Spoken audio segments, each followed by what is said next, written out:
What would you have done if I would have told you the first time that it was okay? Take that criticism as me telling you, I know you have more in your tank. Go do better. The water didn't back up into the community. It didn't ruin any of the homes or any of the businesses. I did want to ask you. We've got some challenges for sure. So, Mike is yours. Yeah, we've had, you and I had a recent discussion about some of that. That's why I invested in this company. You're both on fire, you both have your cause and your purpose, and that's the way it goes. I think we both care about what we do so much. Yeah. That we... Brown sugar, Dijon mustard, and something else. And I lathered that thing and just let them sit there. And then I seasoned the top of them and then threw them in the smoker. And it was insane. Has that been your recipe since? Yeah, I haven't done ribs in a long time, but we used to try them all the time at the club. And I started sous videing them because we couldn't sell them fast enough. Yeah. Because it was back then the club was hit or miss, and there's such a big menu. So I went ahead and I started to smoke them, pre-cut, fit them into vacuum bags, and sous vide them for 15 hours. Okay. And then to order, I'd take them out of the bag. Obviously the mustard would be all in the water, and the smoke would be trapped. So it'd have this smoky flavor, and then I'd make a barbecue sauce. And I'd brush it on there. I'd put them in the water again to bring them back up to temp, and then I'd put them on the grill and get that smokiness to them. Yeah. And people were like, "These are amazing," and I was like, "Well, they're sous vide." Anything you make's amazing. When he invites me over for dinner, I'm like, all right, if I have to. I was talking about my 4-hour process, and he's like 15 hours. But that's because they're vacuum packed. But yeah, it's a process. I used to always try to figure out how far I could take something to understand it. I would mess up so many to get to. One time to get that recipe down, and I have it written down. I actually have it documented. We went through 60 pounds of ribs. I mean, that's a lot of ribs. Yeah, that's a lot. And we did them. We did them 3 batch. It took us 3 times, or 3 or 4 times to get it right to 60 pounds. It was a process. And when we were done, we're like, that's it. We're not messing with it. Yeah. Then we figured out that we can put seasonings on top of that to order, to kind of get people to have a different style. And this was all at the country club? Yeah. Wow. Yeah, that's perseverance, though. Yeah, right? it is. Like, Absolutely. If I ruin 10 pounds, I'm pretty much done, right? He's 60 pounds in. I might not even get to 5 pounds. I'll save that for when I'm a little older. Yeah, I remember I would be in the meetings, like checking my we would do inventory. Yeah. And I'd be at my desk, like, because I would enter the food cost to figure out where it was. Yeah. And I'd sit there and be like, and there was no hiding it. My number is the same number that my accountant's gonna have. I just had it first because I would do the inventory. And I had my whole records. And I'm like, because we were trial and error. We're good, right? I can keep going. You guys are recording? Good to go? Yeah, just keep going. Get ready. Just do some quick introductions. Okay. So we would do the ribs. Anything. I would buy like truffles, and I was like, I better sell these or I'm gonna get in trouble. So I'd have a big dinner, or I'm like, we're gonna change. I'd start a meat program, right? And I'd talk to my chefs. Some of them work with me here at the restaurant. That were from the country club? Yeah. Wow. Oh, no, I didn't know And we would that. sit there and be like, listen, next month, steaks. We're gonna become a steakhouse. We're gonna blow this place out of the water. So I'd call the rep. I'm like, listen, I need some dry age steaks in the works next 45 days. I want it out so I can sell it. I want some Wagyu, give me some price, give me some, and then I would get some donated product to try out. Yeah. And then that whole month, our food cost would dip because we would sell it super high. Our revenue would go through the roof, and we look like rock stars. Yeah. So that'll only last a month. Yeah. Because when they get their bill at the end of the month, they're like, whoa, what the my hell, God, Marcos? yeah. So the next month, I'm like, let's do Italian. Yeah. Kind of bring it back Switch down. it up, something a little easier. But you would see the sales like significantly Yeah. drop, and they're like, Right what's back down. wrong? We don't have any sales. I'm like, no, it's not the sales. We still have the same amount of people coming. Oh my God. It's just they're not spending as much. Yeah. Last month we had the steakhouse. They're like, well, how can we keep it up there? I'm like, we can't because nobody's gonna come to the club if I sell steaks at $72. Yeah. And we sold a Wagyu steak at $72. Wow. Oh, this podcast is brought to you by Studio Sistewa, where we make your creative shine like the Texas sunrise. Because let's face it, we know what we're doing, and well, You don't. And I was like, Wow. let's see what they're gonna do. If Yeah. they're gonna bite, Yeah, and they did it. takers, They yeah. took it, and it was fun. So real quick, Shawn Sherrouse, tell us a little bit about yourself. Okay, yeah, so you got my name right and pronounced it correctly because not everybody gets that. I get a lot of Shawn Sherrouse, and so it is Shawn Sherrouse. I'm city manager here for the city of Lakeland. Have been now for 4 years, which is hard to believe. It feels like it's been 4 months. It has gone by quickly. I've worked for the city in total now 8 years. Wow. So I was deputy city manager and assistant city manager before the commission appointed me city manager 4 years ago now. I'm a Polk County guy. I'm a Lakeland guy, born and raised here. Come from a family that's been in Polk County since the mid-1830s.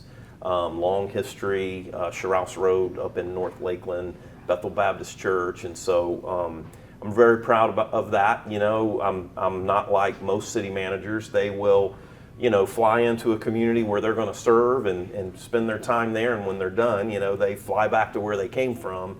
I'm a little different in that. I mean, I can tell you where my grave plot, is located already. So I'm just lucky to serve the community that I love, that has been so good to my family, and that my family has been involved in for just so many years. I've got 2 sons, Reagan and Brantley. The oldest is a firefighter for Polk County. My youngest is in a nursing program and in the Marine Corps right now. And I've got a dog named Bella, who is the queen of my household. And I'm a sports guy, outside of work. I follow the Bucks. I've had season tickets since 1996. Nice. Go to all the home games, usually travel 2 or 3 games a year, with them, and a big baseball guy with the Tigers. Growing up in Lakeland and Tiger spring training, my dad took me to games when I was, 5, 6 years old. So I'm a Tigers fan, get to go up to Detroit and check out some games, and started getting into hockey a little bit, with the Lightning. I mean, I didn't grow up with hockey's dangerous. I didn't grow up. Ice arena in Lakeland That's too. right. Yeah, I didn't grow up with it. Here it was all kind of football and baseball, but watching the Lightning with some of their success has been fun. Yeah, so absolutely. Well, we also brought in a baseball guy, one of my good friends, JJ Niekro. You got Tell us about yourself. Got the last name right too. I know it's hard having 2 guys with hard to pronounce last names, but JJ Niekro, born and raised in Plant City, Florida, so I've lived there for 26 years now. I really consider myself kind of a double dipper, a Hillsborough County guy and a Polk County guy. 26 years in Plant City, but I went to Florida Southern in Lakeland. I went to Jesuit at Tampa High School before that, but I love Florida Southern. I love my experience with Lakeland, and my brother lives here as well, so we grew up going to Tigers games, like you were saying earlier. I actually got to face the Tigers in my freshman year of college. I got to face Miguel Cabrera. That was the highlight of my freshman year of college. Throwing to him in a spring training game, got him to ground out the shortstop, so that was one of my favorite baseball memories ever. But right now I currently play baseball for the Atlanta Braves. I'm in Double-A with them. I'm rehabbing Tommy John surgery right now, unfortunately.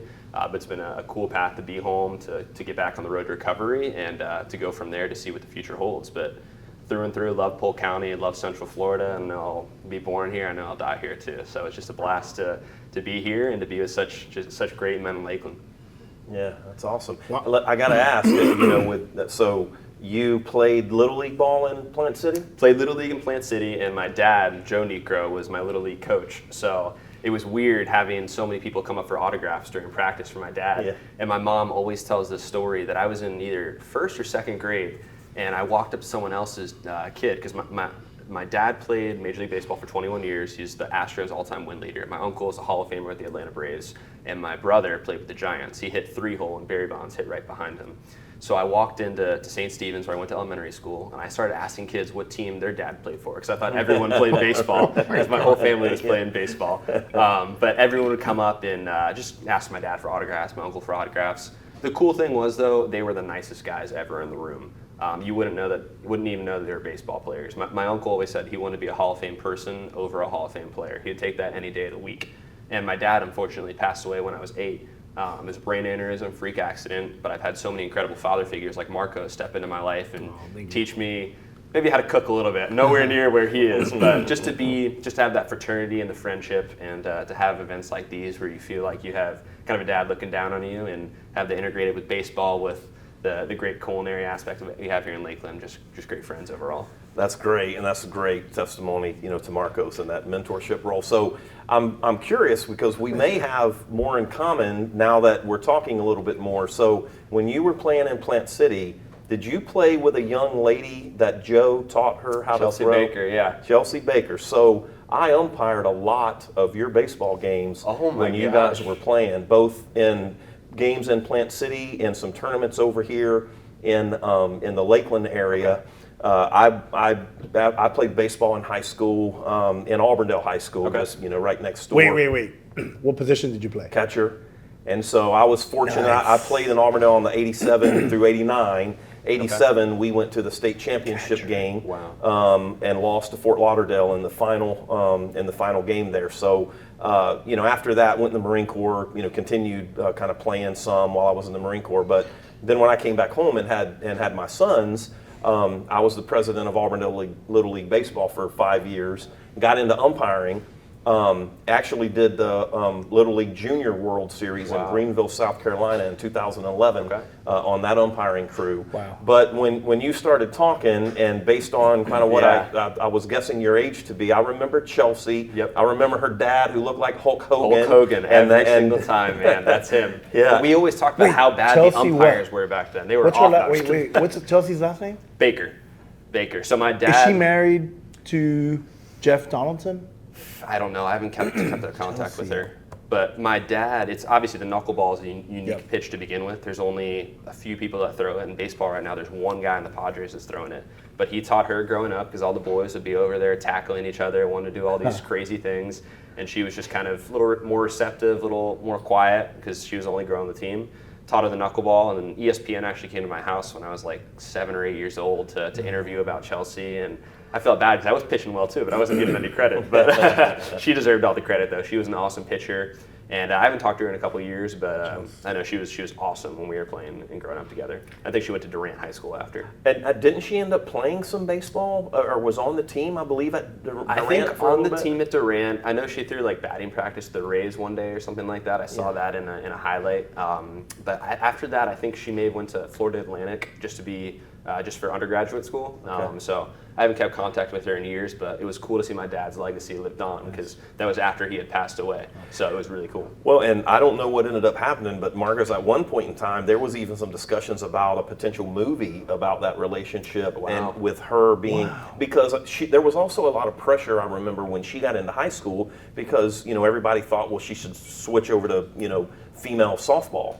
And she didn't want to. She wanted to play baseball because This is definitely not her. She grew up, playing baseball, and so it was a good story. And I know, Joe teaching her the knuckleball, but I umpired a ton. You were out there games. all the time then. Yeah, that was cool. I remember because that was after my dad had passed away, so I had a lot of good buddies out there, and that ESPN, them coming to our house, they were there for like 4 hours. I think they used like 5 seconds of what we said, but it was like an all-day operation. It was really cool to be on there, obviously, because you're 8 or 9 years old, you go into school the next day, everyone's like, oh, JJ, I saw you on ESPN last night. I was like, that's pretty cool. So props to Chelsea for getting us there, which is pretty cool. That's such a small world. You never know being Plant City, Lakeland. When you get to Tampa, sometimes the city gets so big that you don't have those intimate connections, but you sit down with someone who likes baseball or likes sports or likes similar interests and things that you do, and naturally something pops up, which is just beyond cool. And thank you for your service too. I didn't even mention that earlier. That is unbelievable. Well, thank you. Seriously. I was blessed to be able to serve. This is unbelievable. The fact that I can bring you guys here, and the connection is insane. Yeah. I'm telling you, this is a complete godsend to have you both be able to connect, and different age groups, and gosh, this is insane. You knew his dad, you knew his uncle. Yep. And you coached or you umpired some of his games. Yeah.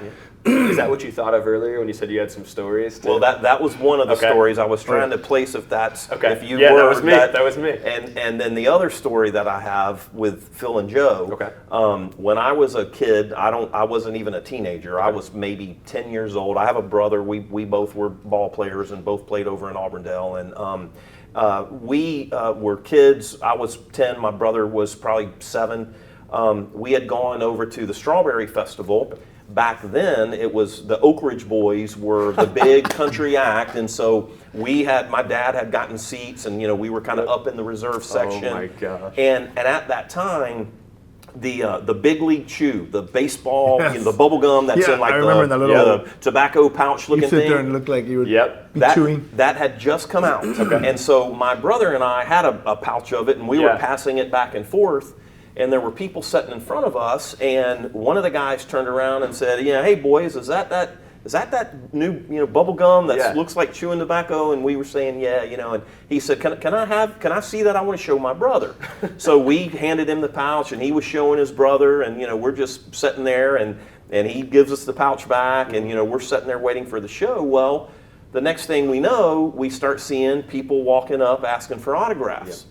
And so a gentleman who was sitting behind us leaned forward and tapped me and my brother on the shoulder and said, "Hey, do you boys know who that is that was asking, to see the pouch of bubble gum?" And of course we didn't. Well, it was Joe and Phil. Oh my God! And so that's unbelievable. So I knew them from that, and of course about their career. And then years later, when I was the Little League president in Auburndale and doing all the umpiring and coaching my boys, then I ran back in, of course, to Joe on the field, and I shared that story with him, as well. So cool. But awesome. just good good childhood and good baseball memories. I wish I got to experience more of that with my own dad. With Uncle Phil, I got to, because he died when I was either 22 or 23. But the Oak Ridge Boys in particular, they were best friends of my dad and my uncle.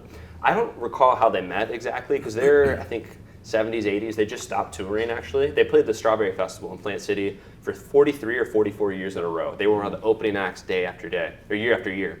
And they took me backstage actually 2 years ago, because they didn't know, they knew of me, but they hadn't seen me in so long since I was really young, probably around the age you were when you had seen my dad and my uncle. They took me on their tour bus, and I remember, I think it was Joe, because one of them passed away recently. I'm not sure who it is, but he literally grabbed my face. He was like, "Oh, you're just a little Joe." And that made my heart just explode, because, again, just that connection to my dad, connection to my uncle. When you meet someone and you hear those stories, it just makes you light up inside, because a lot of people never got the chance to meet them. And you try to explain how great that your dad or your grandparents were. I remember your grandfather played a big role for you with baseball growing up. I played baseball. Yeah. Growing up, nothing like you guys.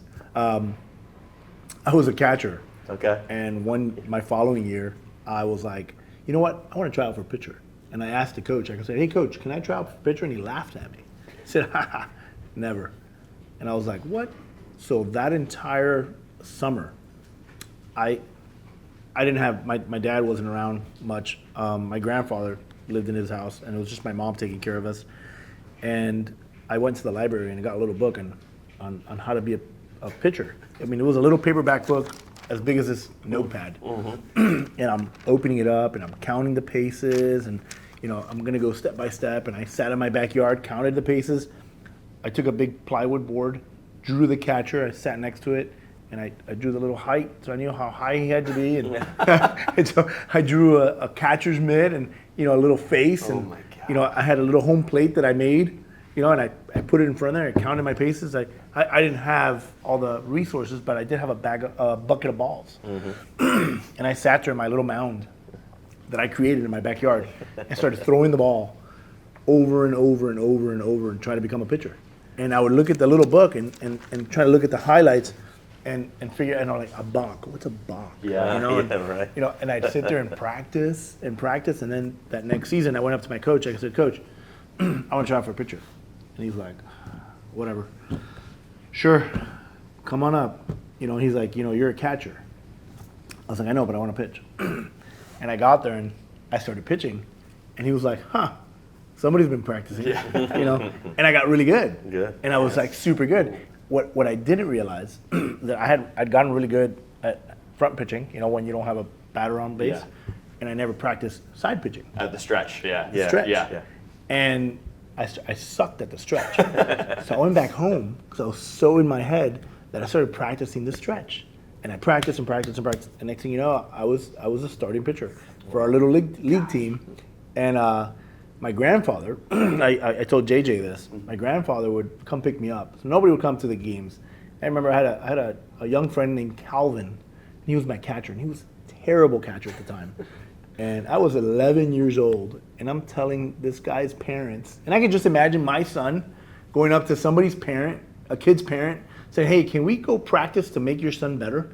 You know, that's what I did. You know, I mean, I didn't know any better, and my grandfather would come during my games and wait in the outfield, and I would look around and I wouldn't see him, and I was like, "Oh, this sucks." And I would see all the other parents like, "Go Calvin," you know. And I'd go up to bat and I'd smack it out of there, and I'd get a home run, and I'd look around, oh, nobody saw it. And then my grandfather would be like, "Hey, great job, I saw your home run." I was like, "Where were you?" So when he died, I quit baseball. Because I was like, man, nobody else is going to come to my games. So that was my demise. I was like, you know what, I'm done. I hung up my gloves.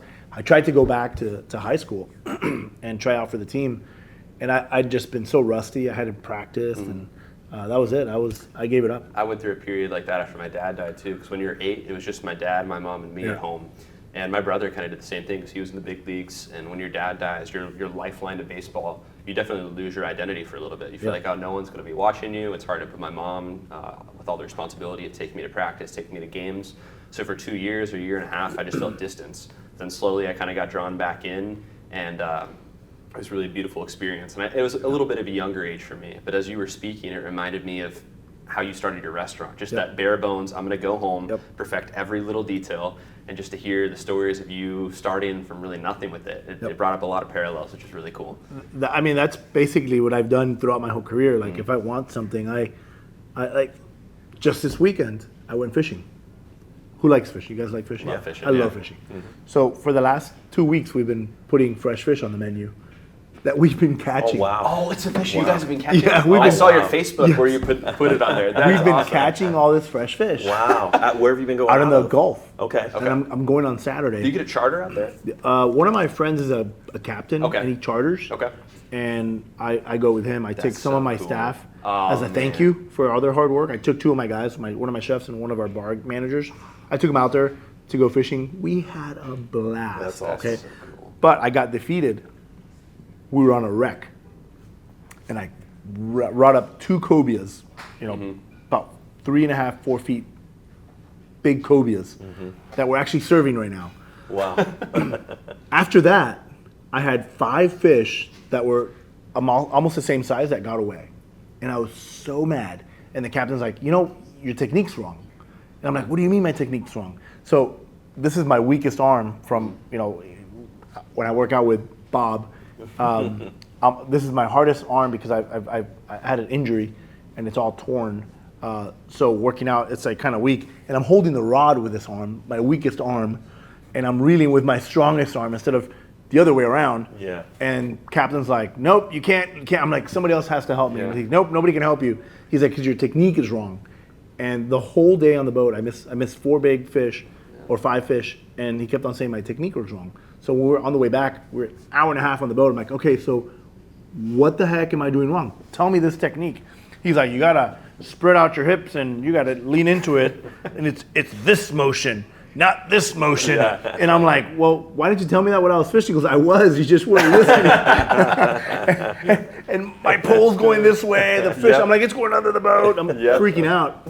And I got home. I passed out the next morning. I sat there in my office, and I'm doing this, and it's in my head. Patrick, one of my chefs, calls me. He's like, "Are you tired?" I'm like, "Dude, I'm exhausted." I said, "But you know what? I got to get back out that wreck, and I got to get those 4 fish because it's in my head. They're not going to defeat me." So I called the captain. I was like, "Hey, can we go back out to that wreck?" And he starts laughing. He's like, "I love how determined you are." I'm like, "Listen, man. When I get something in my head, it's it. Like I spearhead it. I figure it out. I'll sit there and just spend so much time on it, and I am. And I've been at home now. I'm like practicing so I can figure out how to get it. I was looking for something that I could put on my arm to hold it, so I don't have to sit there and because this is my weakest arm, and we're gonna go this Saturday. And I was like, look, he bought a drone, an underwater drone. Wow. I was like, let's take it to the reef. Or it's a wreck out in the middle of, it's like 60 miles out where we were out. We're going to take the drone down there so we can see what the heck we were doing wrong. Because the fish what happens is, it goes into like a curve, and the line gets stuck on a bar, and it's a shipwreck. Yeah. That's down there, and they know where to go, and just that little tension rips the line. Yeah, So you got to get the fish before it curves, before it turns in, and that's where I was having the biggest problem, because as soon as I would feel the bite and I start reeling in, I would pull this way, and I couldn't turn the crank. Okay. And I'm like, I'm not gonna let that happen. Like in my head, and I love fishing. I used to go fishing with my grandfather as a little kid, and his brother who passed away. We used to go out to the Keys and charters. I used to ask one of my cousins, I'm like, hey, let's go on a charter, and I'm like, I'll pay for it, whatever it is, I'll pay for my own way. And we go out to these little wrecks, and fishing was like, for me as a kid, that was like it. My friends, when I got old enough to drive, we used to drive down to the Keys and go camping on this broken bridge and just fish. Like 16 years old, we're out there fishing, 4 hours away from home, just hanging out, and my parents were like, okay, they were like, whatever, And but who knew all these years later you'd be serving it in your literally. catching and serving Super it fresh. in your restaurant. So By the way, that's awesome. what'd you think of the Blantons? Love it. So that's a barrel pick that Emerson and I did. Awesome. Yeah, I'm a bourbon guy. I've got some Blantons. Here, let's coming top a it little off. more Let's top it off and let's get that. Yeah, so that barrel, we had we had 5 barrels to pick from when we went out there. Yeah, it's good. And Thank you. have you ever been to Buffalo Trace? I've not. So Blanton's is the Buffalo Trace brand. That's why we're representing a little Buffalo Trace on our glass. There you go. I'm actually drinking our other Buffalo Trace, actual Buffalo Trace, that we also did a barrel pick on. That's why it's got our logo on it. You see the logo? Yep. When you see that, that means that's our That's brand. it. Yeah. Okay. From Buffalo Trace, and Blanton's is a Buffalo Trace How pick. many bottles do you get of that? It depends. Okay. It depends. So we also have Eagle Rare, which I didn't. Yeah, the Eagle Rare is I phenomenal. didn't bring it. I know I have it, and I forgot to bring it. We have that at your house a lot when we smoke cigars. I was in Cincinnati this weekend, and I've never been on the Bourbon Trail. I've always wanted to do it. But in the Cincinnati airport, since it's 45 minutes away from Lexington, or an hour away, you see all the Bourbon Trail memorabilia in the airport. I'm like, man, I want to do this with Marcos or a couple of the other guys from Lakeland. We're supposed to go in December. I will 100% go. Yeah. So that let's do and a cheers, Yeah, gentlemen. cheers. 'Cause Thanks. this is amazing. I'm so glad I was able to Yeah, bring you guys together. Thank you for doing Cheers. that, Marcos. Appreciate the invitation. Absolutely. Yeah. So the Blantons. All right. So year 1, 2 years ago, they invited us to do a Buffalo Trace barrel pick, and Emerson, my business partner, was like, "We want to do a Blantons." Like, well, we don't know if we can get you a Blantons. Come on, we want to do a Blantons. So we went a whole year on our original barrel pick. It was, I think, our best barrel pick we did. And then the following year, they said, hey, we got a couple surprises for you. You're definitely going to get Buffalo Trace, but we got a couple surprises. And we're like, wow, what's it going to be? Yeah. E.H. Taylor? They're like, yeah, never. No. But they're like, you're going to get Blantons and Eagle Rare. And we were like, whoosh. So we went out there and came back with 3 barrels Wow. from Buffalo Trace. unbelievable. It was Eagle Rare, the Blantons, and Buffalo Yeah. Trace. How'd you get in contact with them originally? Because I know it's pretty tough to do. It's through one of our main suppliers. Okay. Emerson has a really good relationship with them, and you start asking the questions like, Yeah. what do we need to do to go get a barrel? Yeah. What's the what are the requirements? And then we sit there and just check. We start adding cocktails. We start, branding. Like me, I went to Buffalo Trace and I'm like, hey, I'm a huge supporter. Yeah. Let us know what else can we do for you. This is promotional content brought to you by Barvasco, 1961, Banquet 61, where their food is, pretty good. And we go up there and they know us now. They know it's Yeah. my name. They're Well, like, it's funny because whenever someone comes to visit me in Plant City or Lakeland, the first thing they want to do is go to 1961. They could be from New Jersey, New York. Somehow people just know about it now. That's cool. Yeah, and it's awesome. The word spreads. That's one thing my uncle always told me too. Because I was worried about getting recruited to college, going to play minor league baseball. He said, JJ, if you're good, people will find you. And that's literally it with 1961 with being a city manager, the baseball player. If you do your job and you go home and you practice day after day, all the little things. At Jesuit, we had this motto, absolute excellence in every little detail throughout your day. Because people think being great is you just show up and something amazing happens, but it's day after day. It's the grinding, grind. losing sleep, barely having enough money to cover costs. Like, that's what really makes this worth it. You know, it's funny you say that.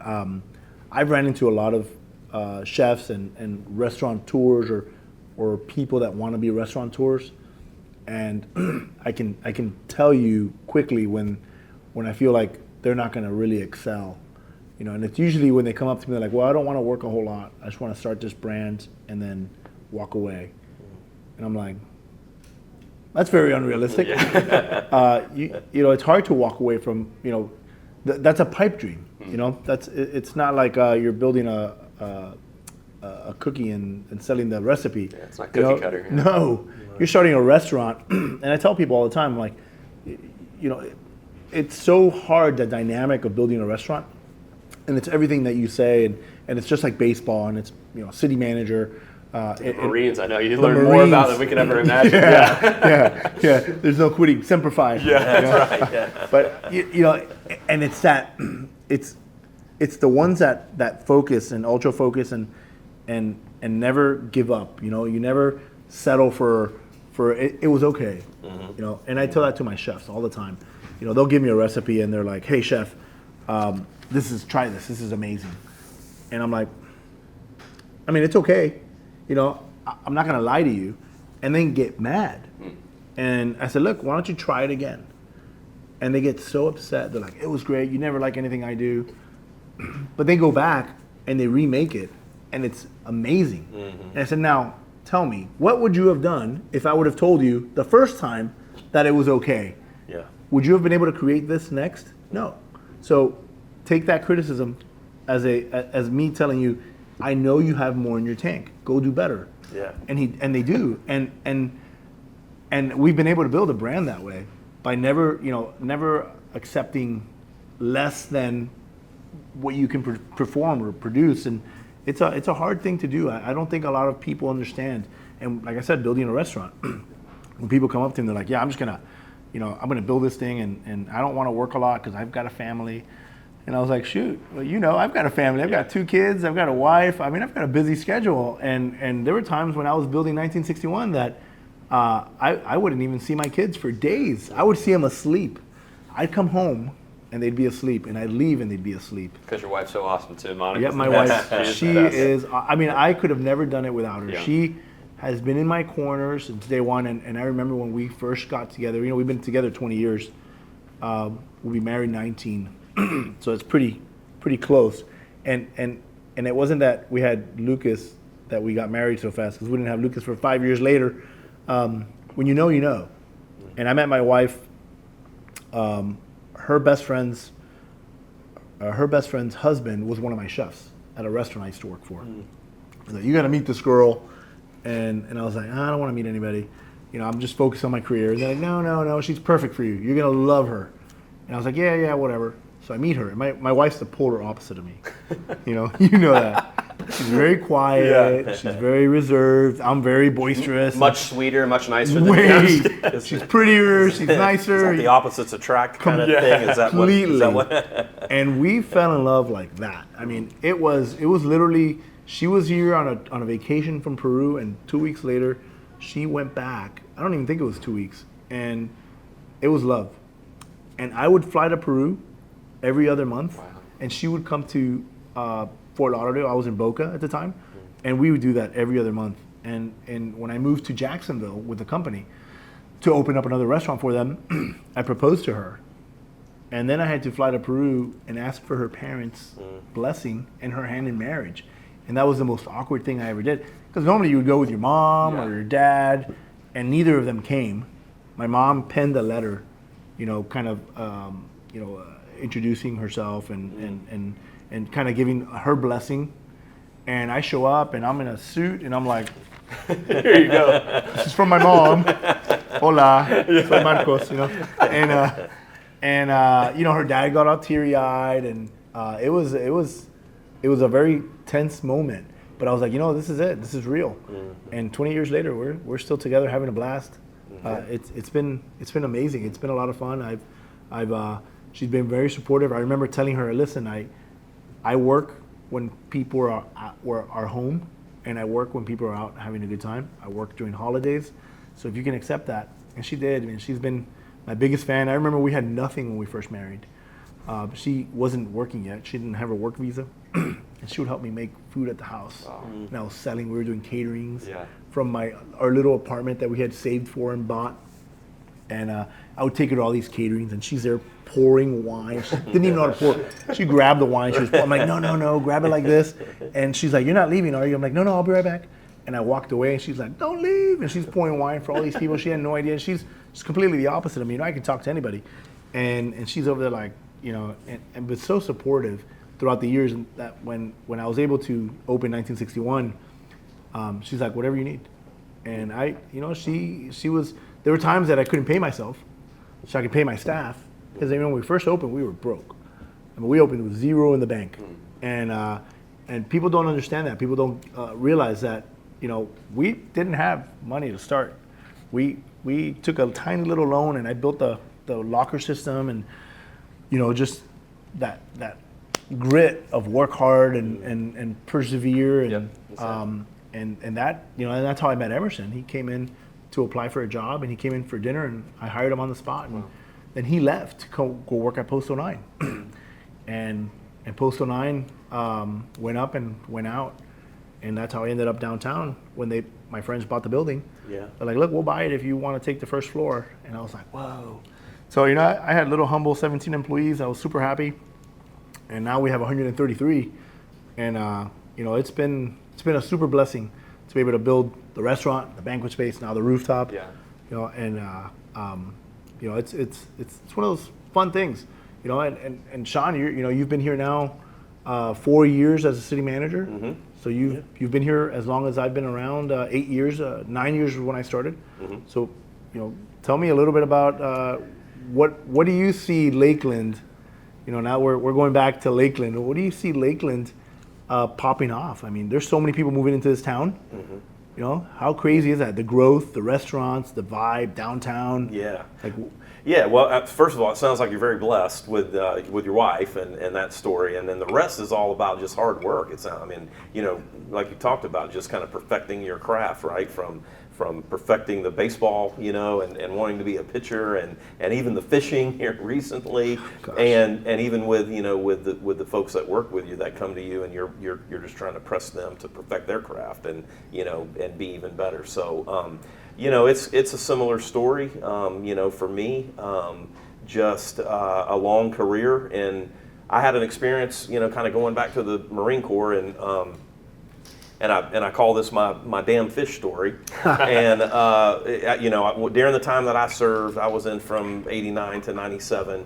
I was in Kuwait and Iraq. The first times that we were over there, but it wasn't that. It wasn't wartime. It was after that. I was back at Camp Lejeune, North Carolina, and we had an occasion where there was a small town in North Carolina that had a river that ran through it. And they had a large dam in that town. And they had a situation where they had migrating fish that had gotten trapped and had clogged the dam, and they could not open the dam. It was going to cause the water, to overflow the riverbanks, and this particular little town had houses along the riverbanks. There were businesses along the riverbanks, and so I was part of a mission with a helicopter support team. We flew to the little town.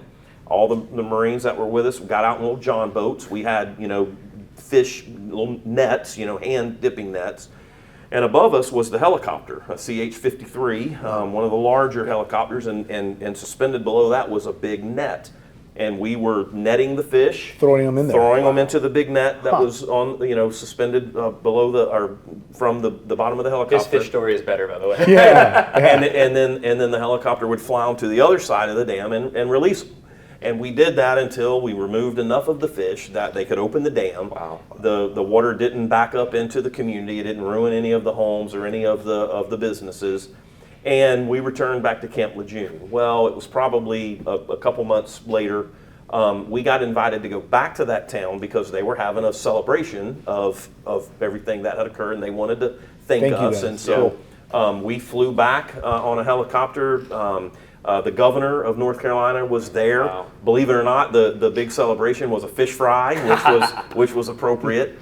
And Damn fish. that's right. And it was the people in that community, in that town, that came up to us during that event, and just the sincerity that they had and the appreciation, for what we had done to help them. That was a real story. It was a real Oh story. my God. But Bad joke. be here all week, right? My uncle always told me this story because Uncle Phil That's so cool. was known for all these riddles. You can pick up a fish right away and know how much it weighs. Have you guys heard about that? And any fish you pick up, fish have scales. That's a good one. Dad joke, yeah. Good That dad is joke. awesome. But that was where I just, from that feeling, I knew I wanted to do something in public service. I didn't know exactly what. I thought about maybe law enforcement. I just wasn't sure. And then I came home, and when I got back home, some friends of mine, a couple guys, Mickey Etherton and Randy Clark, they were coaching the Auburndale High School baseball team. And so I hooked up with them, started coaching the team there with them for a few years. Nice. And Randy worked at the Polk County Property Appraiser's office. And he was able to kind of help me get my foot in the door, and that was public service. And so I went to work there, and through that experience, met Bobby Green, a city manager in Auburndale, who was a legend. I mean, he 28 years, I think it was, as city manager over there. And while I was at the property appraiser's office, Bobby would call me over each year and would want to kind of know what was going to happen with the taxes, in terms of property value and the work that we had done. And he was working on then what the tax rate would need to be and how he was going to pay for things at the city of Auburndale. And that's where I kind of made the connections that, hey, what I'm doing is creating the revenue for all these cities in Polk County to be able to operate and do the things that they do for their citizens. And so I kind of started, knowing that I wanted to maybe move into something really in the city management realm. And so that's kind of, it went on from there, and I'm just so blessed, that overall it's worked out that I'm in Lakeland, where I talked about my family and how long we've been here. And Lakeland is, we're one of the hot cities in the country right now. The reality of it is, go out there right now and look at any positive list that's like the top 10 in the country, we're on it. and you're going to find Lakeland. And it's everything from, one of the most recent ones was like one of the most affordable communities to raise a child in, that we were on that list. Business startups, and there was one recently about even women-owned business startups, and growth and property values, and just we're well known, we're recognized now. We're no longer just the city that's in between Tampa and Orlando. We're Lakeland, and there's more to come. And I want to. Now's a good time, Marcos. I want to thank you for your investment in Lakeland. Oh, thank and 1960, it's a staple now. Everybody who talks about downtown and Munn Park, and it all gravitates to 1961. And when people come in and we meet with them, and they're in town and looking for what they're going to do at night, we often refer them to, hey, you need to go check out 1961, or go up to the rooftop. And so, it's people like you that have those investments, all that hard work, that's making Lakeland what we are. And look, I get it. There are some people who, with all the growth and the traffic that comes from that, and some of the issues that come They're from not so that, happy. and the downtown parking, because everybody's wanting to be downtown and parking is limited. I've got a plan. So there's growing pains. But there's a lot of good that comes with that. And I don't want to live in a place where other people don't want to live, right? I want to live in a place where people recognize and respect what we are. I think our reputation for all the philanthropy in this community, and certainly Publix and many others, are tied to that. I think people gravitate toward that, and I just think, we're kind of a loving community. We're hospitable, and people like that, and I hear that, when I'm out there traveling around. And so we got a lot of opportunities still ahead of us here in Lakeland. And, my responsibility in that is to work with the city commission, your elected leaders, to make sure that we implement their vision and we grow the way that we want to grow, the way that we can be proud and pass that along, to the generations that are going to come behind us. Yeah. So tell us a little bit about this growth. What are some of the things that our community, I'll tell you, I'm not from Lakeland, but I'm a Lakelander. Does that make sense? Because I love this community. When I fell in love with the Lakelands, it was the second time I came to this town, and I call it a town because it still feels like a town. It's got that town feel. Mm-hmm. You walk around, you can say hi to anybody. People are very cordial. Even though it's a city and it's growing, it feels like a town. And I fell in love with it because of all the parks, all the beauty. That was what I told my wife when we took our job at the country club. I was like, honey, this place is a great spot to raise our son, Lucas. Mm-hmm. And when she came to see it, she was like, you're right. And Lakeland's become my hometown. Yeah. I enjoy it. I love being part of Lakeland. I love what we're doing. Obviously there's, me, I'm ready for anything. And I'm always pushing the envelope, and I'm always trying to push, and I think now you understand a little bit about me. I'm always trying to make everything better around us, you know. And I might not always be right, but I'm that guy that likes to push the gas. Mm-hmm. What do you feel like? What are some of the sores that we have to overcome? And like the park. Gosh, the park is like. Yeah, it's a sore subject because everybody has an opinion. Yeah, right. That's one of those. Everybody in this town has an opinion on what has to happen to that park. Yeah. Mm-hmm. Yeah. So, Mike is yours. Yeah, we've had you and I had a recent discussion about some of that.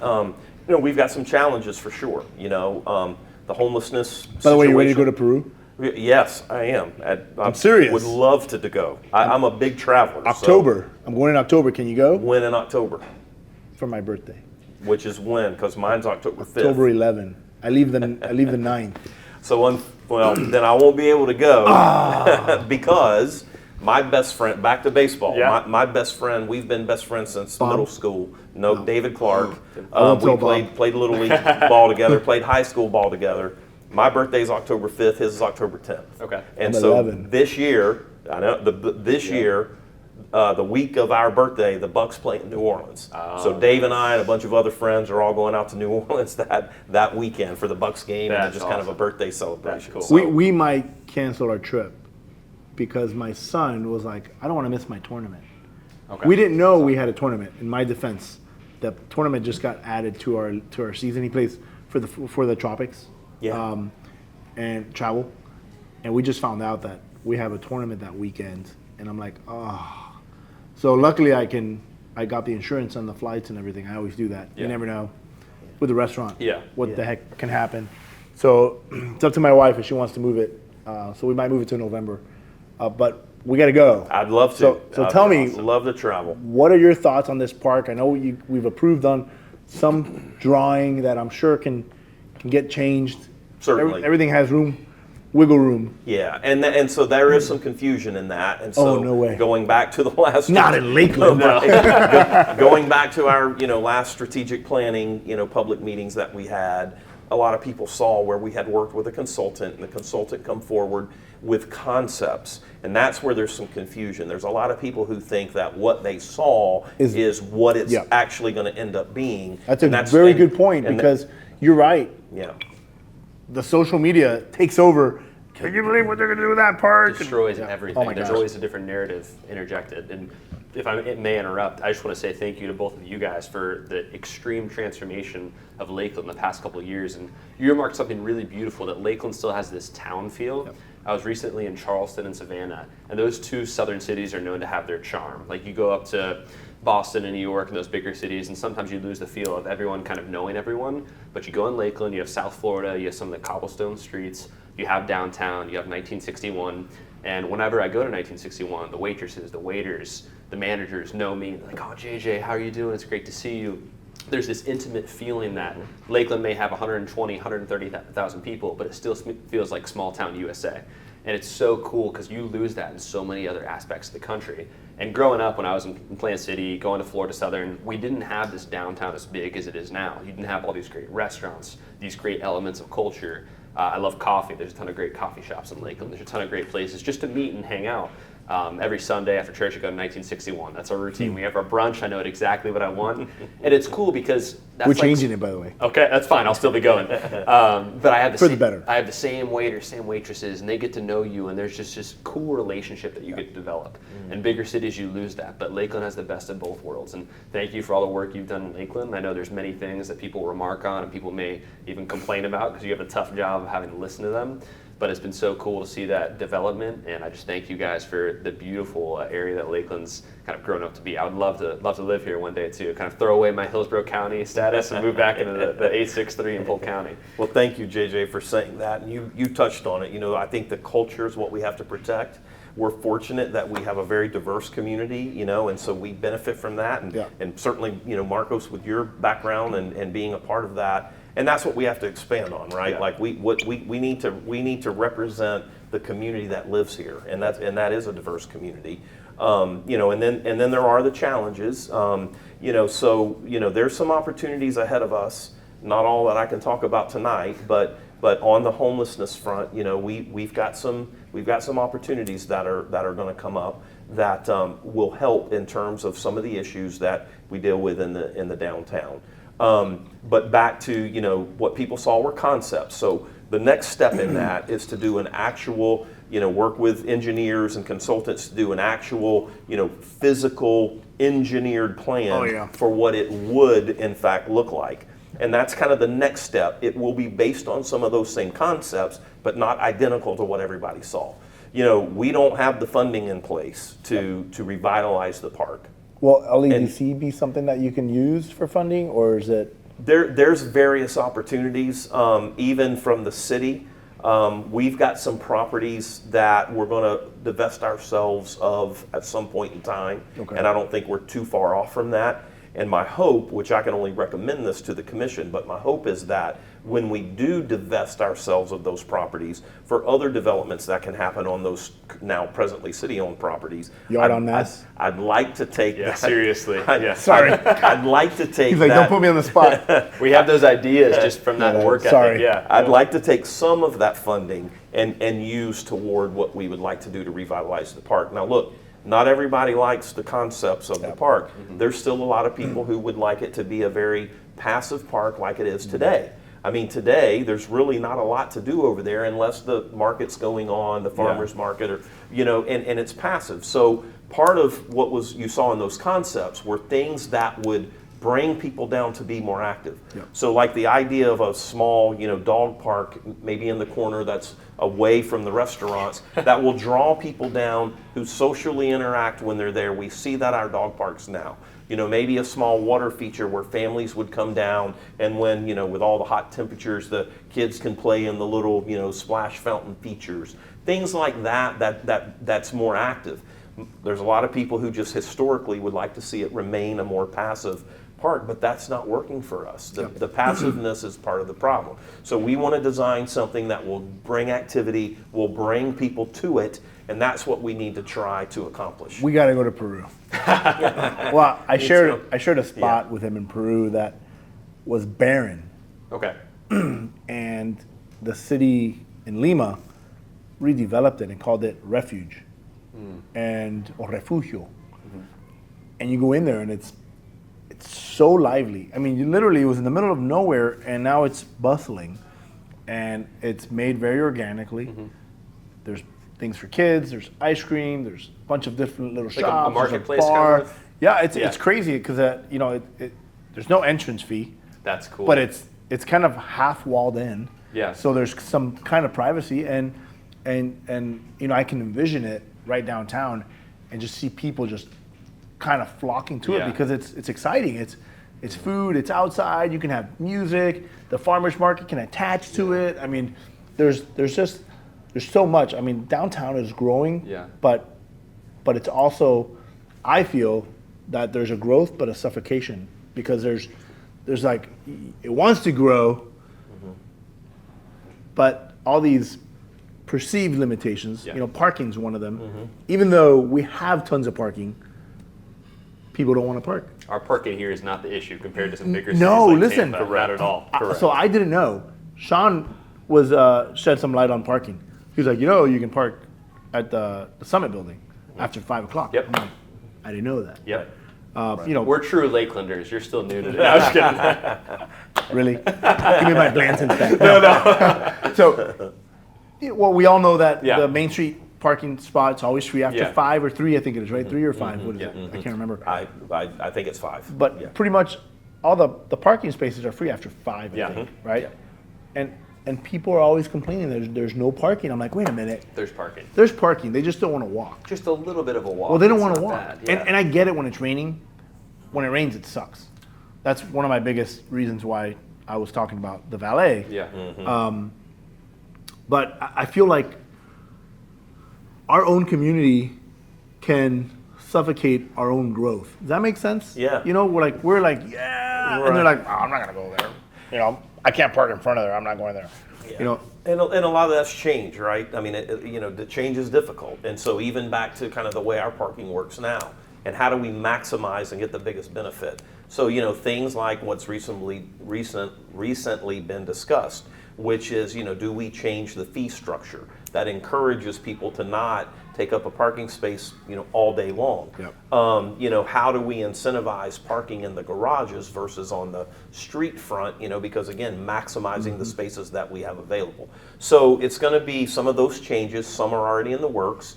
I do want to, right now is maybe a good time for me to make a positive and good Yes. announcement that came directly out of a conversation that Marcos and I recently had. We have gone to the commission and we have got approval for what the new fee structure is going to be. Yes. And that includes, for permit parking, where people are going to be working in the downtown and they purchase a permit to be able to do that. We've increased those fees, including the furthest lot to the south, which is the South Tennessee lot. Okay. It was the lowest monthly fee at $50. Marcos, in our conversation, you were talking about a lot of your service industry type employees and how that's a big burden on them now. So we're going to change that. Awesome. I've met with the commissioners. Awesome. And we're going to put forth a program where the service industry type employees in the downtown, we're going to provide some spaces down in that lot that will be no fee. Nice. And so the service industry type folks who want to park down there, walk a few blocks, to get to their locations where they're going to work, we're going to make that available to them. That makes me so happy. Yeah. So, and that was a good suggestion that you made. We're not always thinking about everybody that's being impacted. But it is that service industry staff that we owe a lot of the success and future successes to the downtown. We owe that to the hard work that they do. So we're working on that, and we're going to come up with a process that will probably include the businesses in the downtown getting a certain number of mirror hangers. That if their employees hang that from their mirror and park down there in that lot, it'll be free of charge. That to is them. so refreshing.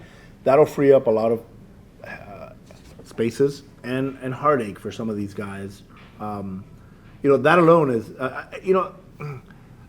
Shawn, it really hits home in a nice way, very humbling to know that, our conversation was just, so I don't think JJ knows. We had a lunch. We were kind of, I reached out to Shawn. I was like, hey man, let's just make sure that we're on good terms. We got to work together. Yeah. We both love this city. And we had lunch here.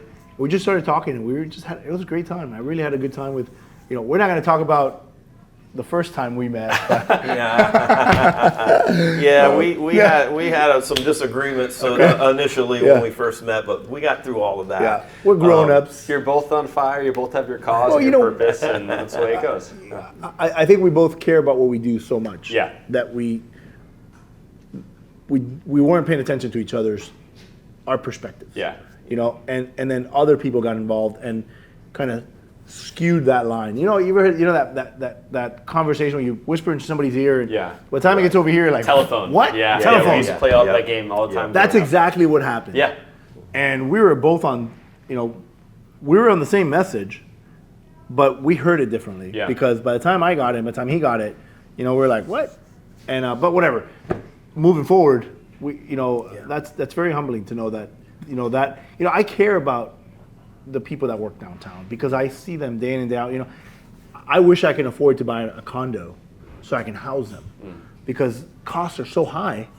And for me, that, you know, and I know because I was there and I hear my staff talk about it, just that little incentive, I mean, it radiates through the entire community, through the entire working community. When they find that out, I'm going to wait. I'm not going to say anything. It's going to come out on the podcast, but I'm not going to say anything because I want people to really like rally behind that. Yeah. I want when people hear it, they'll be like, are you kidding me? You know, that's amazing. It's so cool in Lakeland too, because I know you so well, Marcos, and just meeting you, Shawn, to hear the investments you make in your employees and the people of Lakeland. In so many other cities you go to, people don't care about parking. Like they're happy, oh, I'm a city manager, I'm gonna sit back and do my job. But for you to invest in the people, maybe they're just getting their first job, maybe they're working at a restaurant, maybe they're making minimum wage. You're like, we care about you. And to say that sets a tone for the entire city of Lakeland, to say that you're welcome here. It's a beautiful culture, it's inviting, it's loving, and you don't get that in a lot of other places. And Marcos, for you, for your employees, I wish I could say And it's not only mine, but it's everybody. Yeah. All the employees downtown. all the employees downtown as a whole, but I get to know a lot of your employees, so I get to see the direct benefits of it. And I've heard them say, oh, it's hard to find a spot, especially during First Fridays, or some of the other events It's we hard. have going. It's hard, yeah. Yeah, it's very hard. And then for the relationship that you have with your employees, I wish I could say half the things I know that you've done for them. It's just incredible to know that two guys that with their entire heart, and I think it goes back to that theme of giving everything you have for the good of community, for the good of family, and for the good of your job. It's so cool to know that, and I want everyone to know that's moving to Lakeland, those two guys are in charge of some of the most important aspects of society. And when you have that, everything else just falls into place. Then you don't have to worry about raising your kid or being married or any family. It's just enjoy life, and you have great people at the forefront. I've invested a lot in downtown, and so has my partner and our landlords, and for me to I want to see downtown just keep thriving, and just growing. I don't want to see us get to that point where people don't want to come down here. They all complain about parking. That's why I was like, I'm ready to throw out a valet system on purpose, because we both know people that don't want to walk. All three of us. Yeah. They don't want to walk. They want to have that prime spot right in front, and I'm going to pay for their valet. If they eat at 1961, I'm going to pay for it, and I'm going to extend that to anybody else who wants to offer that. It's not just me. That's why I invested in this company, because people are going to want that. People want that. When it's raining, instead of having to park in a garage, or they drive around, they miss their appointment. We get every restaurant here that I know that doesn't have a quick access or a valet, minus the hotel, they lose reservations when it rains because they have to park in a spot. So I'm like, you know what? We're cleaning up the hallway in the banquet space so they can park, we'll park them right here in front of us and they can walk right there. That's cool. And we're even talking about, we'll drive you. You bring over here, we'll drive you. If you have dinner at another restaurant, we'll drive you to that restaurant. Wow. So you don't have to sit there and get wet and you don't miss your reservation, because I don't want it just to be a benefit to me. I mean, there's so many restaurants in town. Yeah. I want them to benefit from it and say, hey, you know what? I'm going to eat at, what is that, Bay Street Bistro. Yeah. But our valet is over here. Okay, well, we'll drive you there and we'll pick you up. That's so there's a little, you can text us and it'll tell you where you're at. Wow. And we'll pick you up.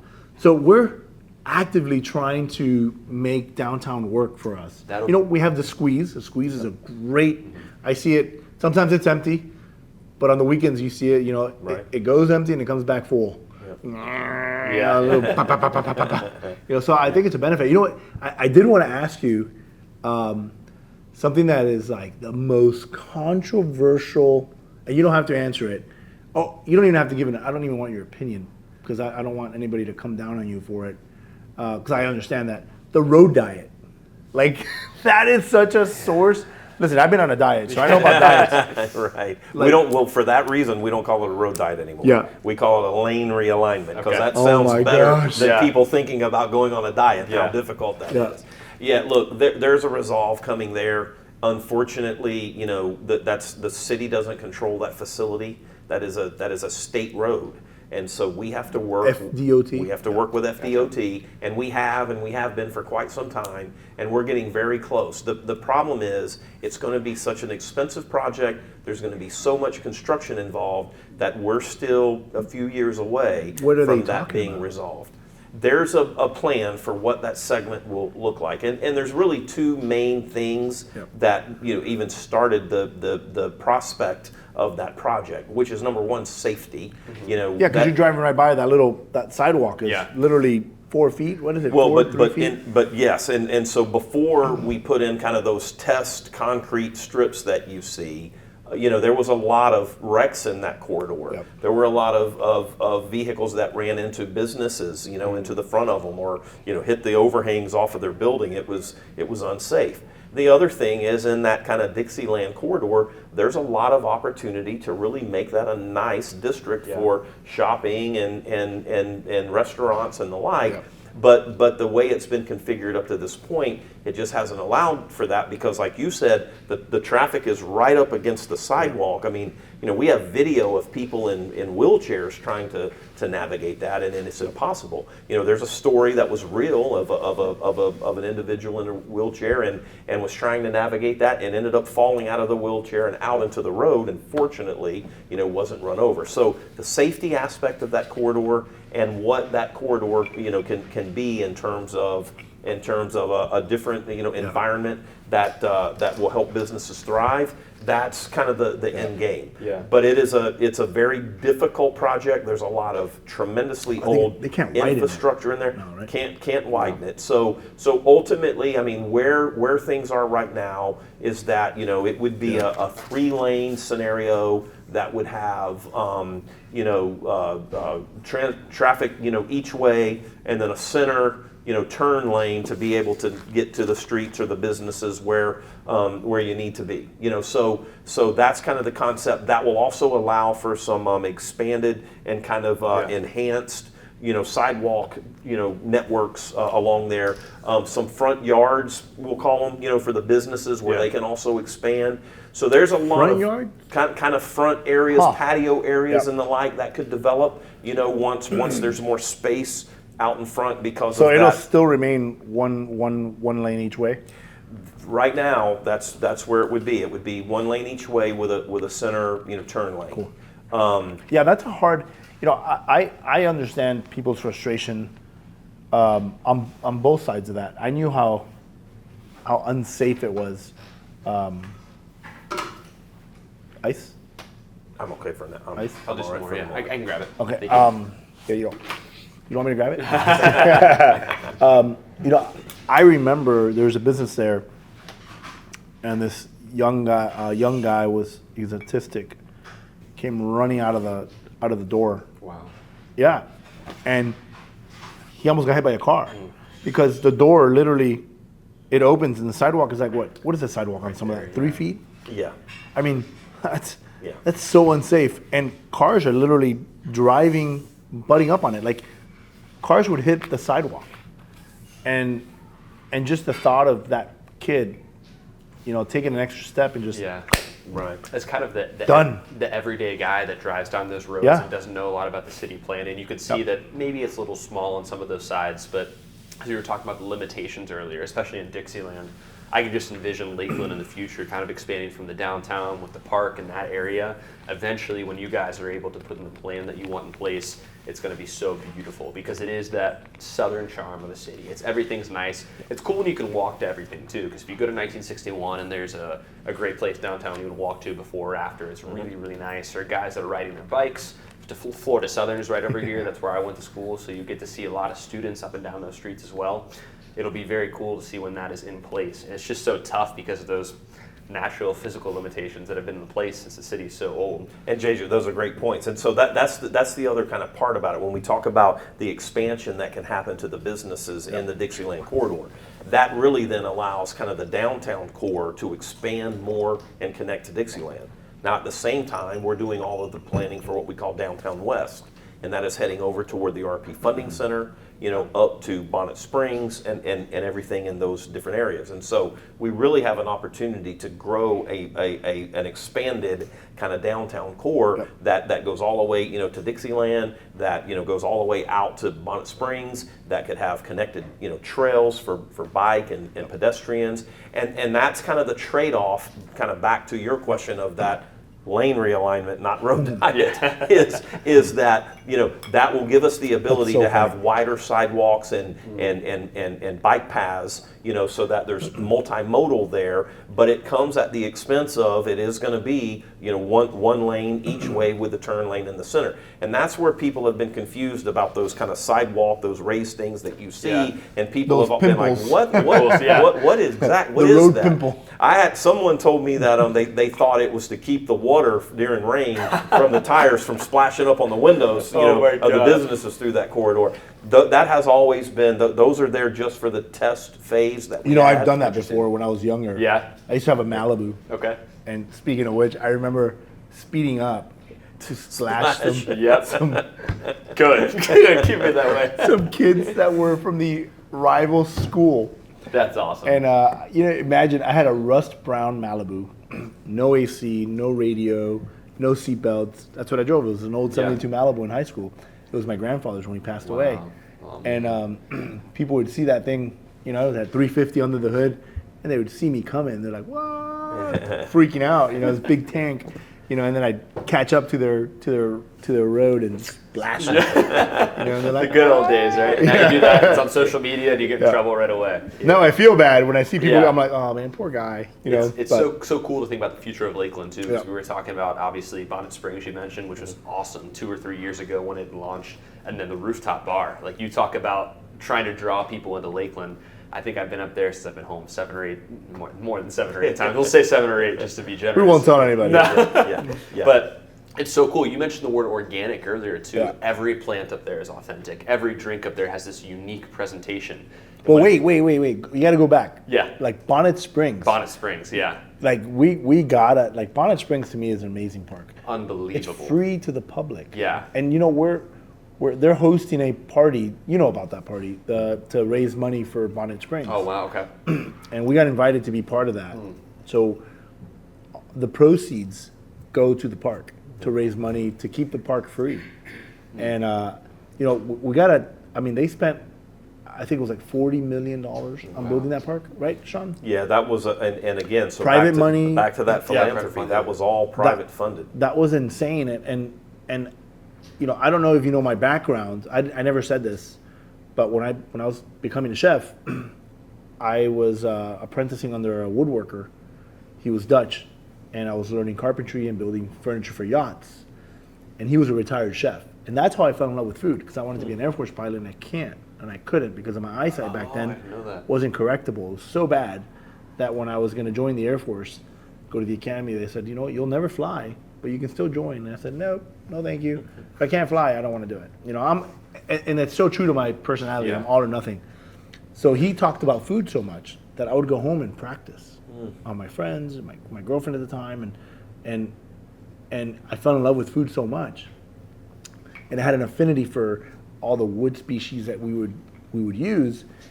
And I find out when I go to Bonnet Springs that they used Brazilian sapelli, which is so resilient. I mean, it'll last a lifetime, but it's one of the most expensive woods, and it's all, every plank, it's serial numbered or documented, right? Something to where where that species came from. Okay. And that wood's gonna outlive all of us on that park, and they did it on purpose. They spent a ton of money on the infrastructure, the care, and that water gets filtered through Bonnet Springs that Oh, wow. feeds into the Tampa Yeah. River. Is Oh, it Tampa? no, I didn't know yeah, that. it comes from Wow. Orlando Holy cow. all the way through our city, and now it gets filtered before it hits the bay. The true connection of Tampa and Orlando Completely. through Lake- And right, before yeah. it hits the bay, it's filtered here in our town. It's so cool though, because Bonnet Springs, you have so many different unique architectural styles. You have the kind of like Asian fusion, the temple-ish area there, which is really cool. My favorite personal part is the bridge that walks up through the trees. I have a Yes. ton of friends that have come over just to Lakeland, just to see that in Lakeland. Well, next experience time, it. that wood Yeah, is what I'm talking that's okay. What's the name of the wood again? about. Brazilian sapelli. Brazilian sapelli. Okay, that is phenomenal. But it's so cool to see private funding, and again, it's people wanting to invest in Lakeland to show how beautiful the city is. And Bill Tinsley took me on several tours before it was what it is now. Yeah. And I remember going through the woods you know, and there's banana trees. Yeah. And he was, you know, he was so excited and talking about the greenhouse and you know the little river and the little lake in the back. Private and event space they have there, which is it's awesome insane. too. Yeah. I remember seeing it from start to finish, and man, it's, you know, it's an honor to be part of, you know, in this lifetime, to be part of something so great that these guys, you know, $40 million. That doesn't exist in Tampa and Orlando. Going to Tampa Jesuit, you get to see naturally a lot of the people that invest in the community, the donors that have money, and yeah, they throw a lot of it into school, into the school there. But to see people invest into a park, something they know that's not going to give them any money in return, just because they want to benefit the good of the community, is beautiful. And that's what Lakeland, Central Florida, is all about. Yeah, and that's back to kind of the culture and the philanthropy, you know, that makes Lakeland what it is. You know, and so how many communities have a park of that size and magnitude that the city, you know, or that the city, you know, government wasn't the one, you know, who developed it. Yeah. And so it's amazing what they have done. Now, we've partnered with them, and we've helped along the way, and we've contributed things to help that, and still are. And so back to, you know, kind of cleaning up, you know, Bonnet Springs, and so we did submit for a grant, and we got a grant from the state that's about, I think, $45 million to kind of reclaim and take care of a lot of the pollutant issues that were problematic there. And so there's a lot going on related to that park that, I mean, yeah, as you said, connects all the way, you know, out to the Gulf. Yeah, it's insane. that- You know, it's I had so no cool idea when the first time I heard that from Bill, and when, you know, we were in that side by side. You've been in the side by side, right? You were riding around town. I mean, it's, you know, he's like talking about the coyotes out there and all the wildlife, and you're like, man, you know, foxes and deer, and you're like, what, out here? And I mean, literally, you're surrounded by the city. Yeah. And you know, that was eye-opening. I'm an outdoors guy. You know, I love camping. I love being out. To me, being out in the ocean, out in the woods, you know, it clears my head from, you know, the grind, and my brain always working. My brain just never stops. So when I'm out there, I'm like, whew. So yeah, the park, I think, is one of our. I think it's something that's it's adding such a great feature to Lakeland. Yeah. And you know, everything that we're doing, I think we're on the right path. You know, there's gonna be growing pains with everything you do, and there's growing pains in the restaurant whenever we expand, whenever we do something new. But you know, I'm trying to think where I could take this. What do you, both of you, feel like? What's important in the next step for Lakeland? What do you think is going to be like something that we have to do? I mean, you travel a lot for baseball. Yeah. Okay, you travel a lot because you love traveling, and I'm sure the city's like, "Hey, go figure it out what they're doing over here." You know, There is a go lot give of us some that, intel, bro. Yeah. They probably give you the bro. Hey, Yeah. go give me some intel. You know, what is that? Like, what does that look like? What do you feel like is something that needs to happen in downtown Lakeland to be like, wow, this has to happen? I think obviously the conversation we had with the park was something that was big, and I know there's a lot of stipulations and concerns of, oh, maybe it's a passive space or whatever. Obviously, my favorite place in Lakeland is 1961 on the rooftop. You have that for me, and for a lot of my friends that go to Florida Southern that are younger, that are going out to bars and restaurants. That's kind of the focal point of the Lakeland experience. Once you expand that to a couple of the other restaurants in the area, you realize, oh, there's some really great places off of South Florida. I love Concord Coffee. That's another great place for me. Oh, I love those guys. It's a great city to have so many spots, but now we're like, how do we kind of connect the two? You have South Florida as that natural kind of connection between a lot of restaurants and coffee shops, board and bread downtown, fresh kitchen down south. I think building up Lakeland to see downtown Lakeland, not so much connecting to Concord Coffee, but having a couple more shops along South Florida that say, oh yeah, oh, we can go to 1961 for lunch, then we can walk to get an afternoon coffee. Oh, we can walk to this beautiful little marketplace, or we can walk to this beautiful place to go window shop. There's a little bit of that in Lakeland right now. I think once you eventually build it up more with the actual construction of the roads, getting a couple more businesses in, as will naturally happen with more people moving down here, you'll keep the charm of the city, but also keep the walkability of it. And that's one thing I love about Savannah and Charleston, like I mentioned earlier. You can make an entire day. People go to Tampa to the aquarium, to a Tampa Bay Rays game, to a Bucks game. Soon you're going to be able to make an entire day of going to Lakeland, of going to a different boutique to shop, of going to 1961 for lunch or dinner, of going to get ice cream at your favorite place downtown. It becomes an experience for people from Plant City or Tampa or Orlando to say, hey, we're going to go to Lakeland. And that's not something that existed when I was in college or when I was in high school. There was 1 or 2 places that were good. Now Lakeland's the premier destination in Central Florida. So what do you think, Shawn, where do you think we need to be? What are the steps that you think downtown needs to have? Like here, bridge the gap with the joinery, you know? Yeah. Joiner's a great we one, have yeah. great coffee right next door, Black and Brew. Black and Brew, yeah, I forgot to Friends mention over them, there yeah. are awesome. You know, we have Jeannie and her husband here at Revival. We got Harry. We got all these great, you know, Mitchell's Coffee Shop, Bay Street Bistro. You know, was it Teriyaki? Madness. Yep. Sumu, not Sumu. What's this one called? Well, you have Johansi at the Delicious and her market. Right. That's Yeah. amazing. Yeah. And Yeah. right next door is a sushi restaurant. And now Cafe Zupina, Yes, you know, it's right Cafe around the Zupina. corner. I ate Yeah. there today. I I had love lunch Cafe there Zupina. today. The lounge love too, them. Cigar Loft downtown for people at night. Right. They're Yeah. opening Yeah. another bar. Yep. I mean, Solomon what do over you there. think we need to do to bring people downtown? Yeah, so it's back to, you know, we've got to we need to activate the area. And it's a great story. I mean, going back 4 years ago, in meetings with the different departments at the city, I had seen where other communities were doing, you know, different lighting, and they were doing the, you know, the lighting that we have now, you Yeah. know, across the street and in the trees. And so I challenged my Parks and Recreation staff, and I said, you know, just a small change like that, just lighting features that will attract people to the area we need to try it. And I will tell you that for a year, maybe a year and a half, every time I would come back to that conversation, Bob Donahue was the director, of course, is the director, and so he was involved. But they kept saying, you know, well, we can't do it because we can't connect, you know, the braces that would hold the string lighting, you know, to the buildings because those are privately owned, and there was always these different reasons. So finally, one day, after about a year and a half, I finally said, you know what, I'm done. I'm not going to bring it up again.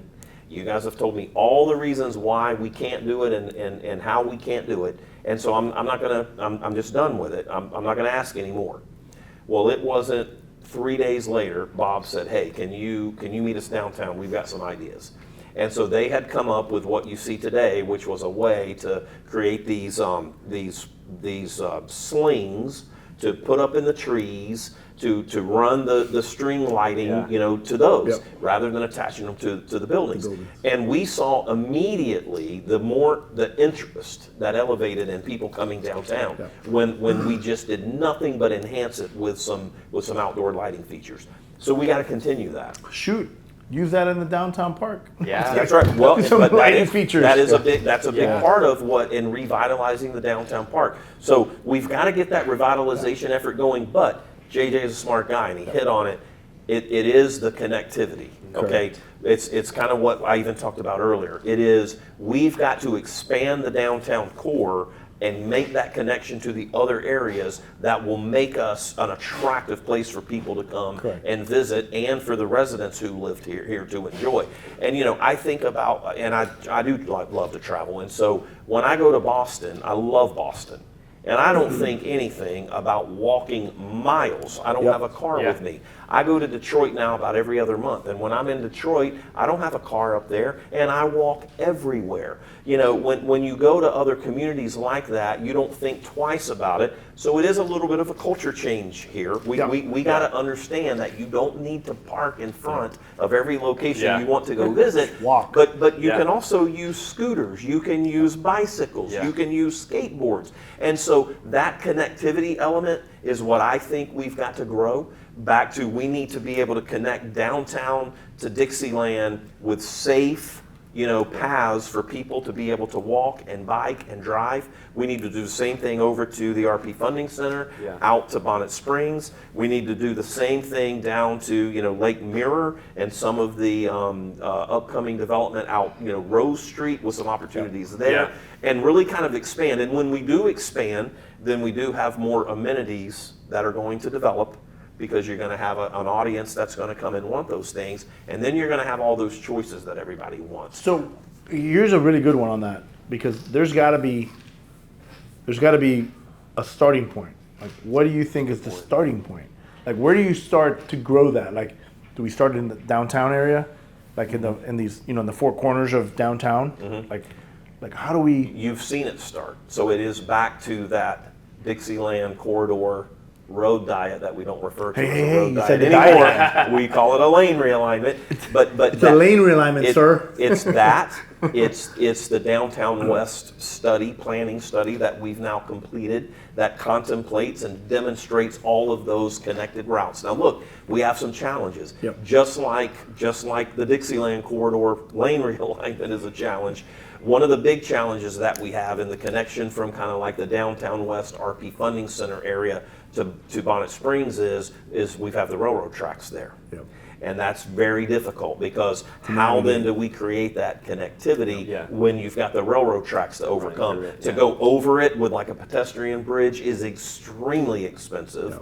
That is one of the challenges that we're faced with, and we've just got to figure that out. Now, what does that mean? That means a lot of expense. It's going to cost a lot of money to create that connectivity. But over time, we've got to create and have the funding for it so that we can have that connected network. And when you think about people who might be downtown and they may be coming here, to eat for lunch or for dinner, who could then easily navigate their way to the RP Funding Center for events that are happening there. And then from there up to Bonnet Springs Park, or come the other way. Maybe they want to start at Bonnet Springs Park in the morning. They want to go do something over, at the RP Funding Center with events there, midday, and then they want to kind of get their way downtown. It's that connectivity that we've got to be able to expand. So I'm bringing that down to, okay, now we're looking at it like this. So how do we bring it down, like downtown? How do we get people to just want to come downtown? Like start here. Let's start downtown, and then let's start building it to RP funding. How do we get people to downtown to come support everything downtown? Because I think our closest spot right now is the Joinery and that great park that's right there that my kids always used to go to. Now they're older, But how do we get this area right now just flooded with people enjoying, like how do we attract like that homegrown ice cream shop? We have one right here, but people don't go to it. They go to Mayday, how do we get, like what do we need to do as not only business owners, because I think it's on us and the property owners, like the Crest building, it's been vacant. How can we get that guy next to the Crest building to, and I'll say it, the jabroni that owns that property, that's sitting vacant full of termites. Yeah. How do we take that over? Right. Well, And and so kind of like we've talked about. I mean, there's some areas in this conversation. We need some Lululemons down here. I've got Not yet. Here we go, curveball. Knuckleball. I've got a picture there. I've got to be careful with some things, but there are plans in place for a lot of the things that you've mentioned. And that is the process, right? Like, you've got to have a plan. You got to have a funding source to implement that plan. Then you got to construct it.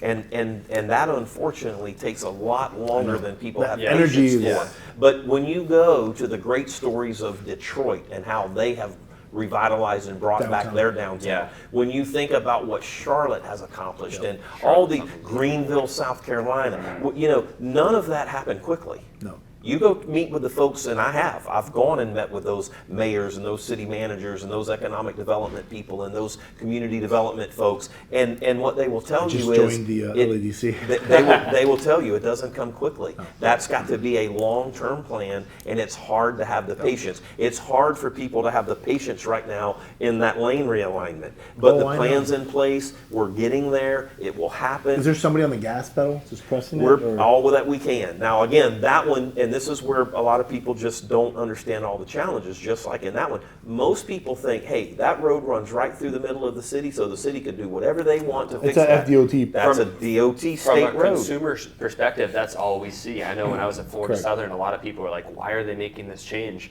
And even I, until this moment, was like, oh, I thought City of Lakeland is control of all of it. So it's very interesting to see what the City of Lakeland controls, what the Florida Department of Transportation controls.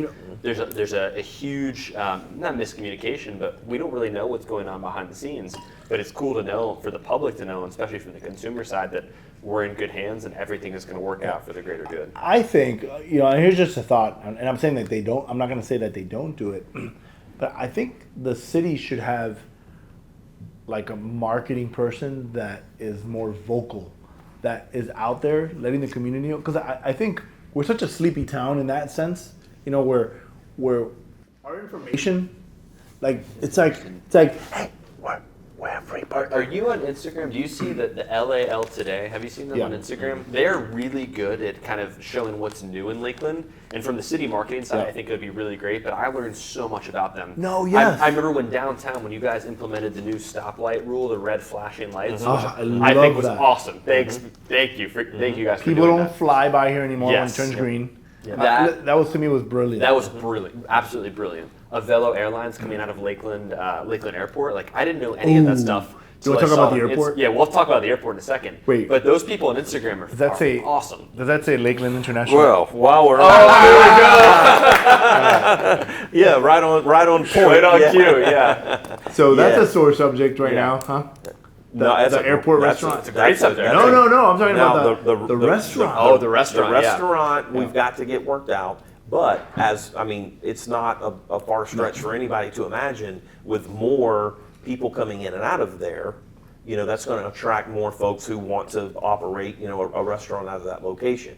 And so, that announcement has been great now with the new routes, and there's more to come. Whether that is with Avelo, we expect that at some point we will probably attract another A different carrier. airline. And we have the space and the ability to accommodate that. So Avelo is going to be basing one of those planes at the airport, meaning that when it goes out and travels in the day and it comes back at the end of the day, it's going to be staying in Lakeland. Wow. So the pilot and the crew that's associated with that, they're their home base. going to likely be Lakelanders because their hubs, yeah. that's where it's going to be. Yeah. There's I'd love going to to be see that. there's going to be more opportunities for whether it's a Velo or whether it's another carrier to base planes out of there. It's a game changer. I mean, we're all excited, and in a lot of my comments in the different press conferences we've had, I've tried to just temper that for everyone to understand that if you're the airline, what you're selling is getting people from the Northeast to Central Florida. Yes. It's not about getting us out to places. No. It's getting people from those areas here. But we then benefit from that because then we get those routes to go to places, and there's opportunities for that to grow. So, that right now, that's the big news. That's the buzz of the community is Avelo. I think the city needs to do a better job at communicating with our city, our people. I think that's if there's one comment that I would say for our city government is that marketing piece. You need somebody that's like, hey, what's happening? Like I don't expect you to do it. But you could. But I'm sure you're so busy. But somebody that's like that LAL of the city that's like walking around, just really hitting that. And I appreciate that, and that's another area that we can grow in. But I would also say that a lot of that is also on the audience who needs to consume that information. We have every platform out there. I mean, whether it's Instagram or Facebook or, we're on all of those platforms, and we're constantly pushing our communications staff. They're constantly pushing that word out. Now, we need the individuals. You need that one mouthpiece. And that's Face where of Lakeland. there's. Yeah, I think that's what it is. I think you need that one person that reaches, and I'm not gonna say like millennial or something, but somebody that people are like, hey, you know what? Guess what? Guess what's happening? For people in my generation, like I was saying about LAL today, like I go on Instagram, I see everything that's going on with Lakeland, things I didn't know. Yeah. 1961 is a new menu, I learned about it on there. The traffic light new implementation, I learned about on there. Maybe there's somebody that they can connect coming with. from the city of Lakeland, because they're so great. It might not be an employee of Lakeland, but it's somebody that they can connect with. Yeah, because That- everyone like, loves hey, the city. They love it so much. man. Listen, there's not a person that lives here that doesn't. They'll complain about everything in this town. And I go back to saying way this it town, is, yeah. but they'll complain about everything, from the water to, but they're not leaving. They're telling their friends what a great place to live. The traffic is great. Yep. The people are great. The environment, the environment, culture, everything is yeah. awesome. So they're not leaving, but they're going to complain. Yeah. Well, but I also like to frame that in a way that it's not so much that people are complaining about Lakeland. It's back to change isn't easy. Oh, right? yeah, And nobody that- likes change. And that's it's not that they're down on Lakeland or No, they're complaining. no, They're absolutely complaining not. about this change that we're going through. It's with the uncomfortable. growth and the things that come along with you know, that. the older people that have been here for a long time, they complain. Well, they don't like to see, you know, that road, you know, all those groves that just went out that just went out and got sold, and you know, I learned about the groves being attacked by the fruit flies. Yeah. And there's a The greening. Yeah, the greening that was destroying all our groves. Yep. And that was a huge impact on why a lot of those. Wait 1 second. Nope.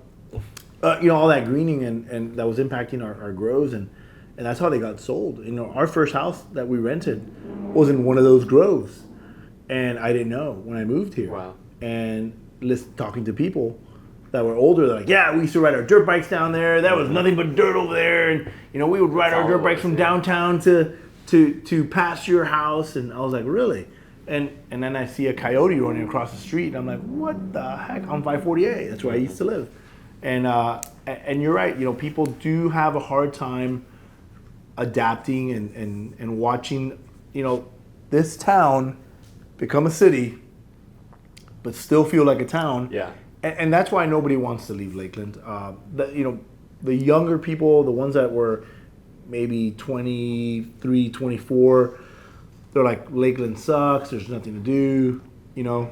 And I always remind them, well, you know, they're young, and they always see the big pond, and you know, they see Tampa, they see Orlando, it's bustling, it's got clubs, it's got all this noise.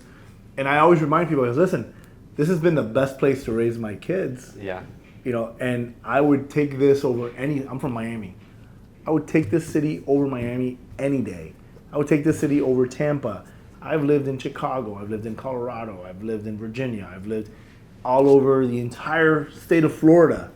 And I love living in Lakeland. Yeah, it's funny to see how many Florida Southern students, as an alumnus, They stay. here. Yeah. They love it. I go to every business. I was at Concord the other day in 1961. I'm like, oh, I know that person. I know that person. I know that person. So definitely, yeah. Then I start to talk with them, like, why'd you stay in Lakeland?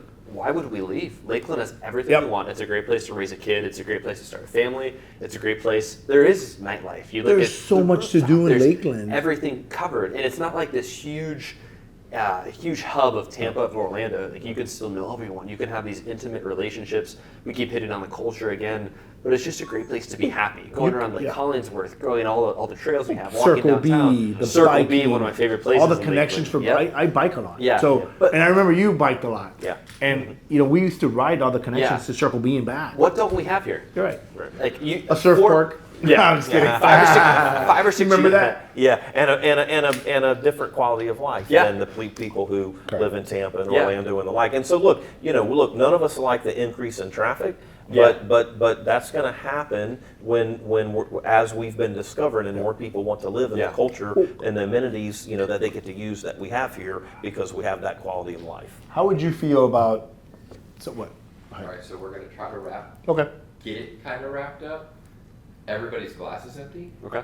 Let's go ahead and pour everybody a new one and start working our way out. And at the end, let's get a big thank you and a hoorah and a big cheers and kind of up like this. Cool. And kind of hold it there and look at each other's eyes and kind of give a good thank you at that end. Perfect. So, you want me to Pick a liquor and pass it out. make it and sicker? then- Yeah. What would you like? I say we gotta try something. Oh, you want to try this one? Well, so I've had the Blanton, so I was thinking I might Okay. try your. I was gonna go for private the barrel rum for one. everybody. Oh, that's what I was thinking too. Yeah, I was gonna do a little bit of The the Buffalo rum. Trace. That's good. But here, I'll do Buffalo Trace for you. You've had the Buffalo Trace, right? Or you Yeah. want Buffalo Trace? I'll just do it. Why not? Yeah, no problem. So I'll just pour a little bit. The rum What do you want drinks with the like rum? a Scotch. It doesn't. This Havana Club? This is Havana Club. This Wow. doesn't drink like a. Yeah, you're gonna try it. I'm gonna have you try it, Shawn and JJ. Okay. Just a little sip. Just give me a. There's 2 little glasses back there. You've got to see what I'm talking about because rum in the U.S. is very sweet and I don't like it. I don't drink it because of that. Now I have another bottle, but so it doesn't matter if we run out. But I want you guys to try this. Is it what do you call this? Intermission? Here. This is called On a Mission. On a mission. Here we go. Thank you. Try that. This really Oh, yeah. does not drink like a rum.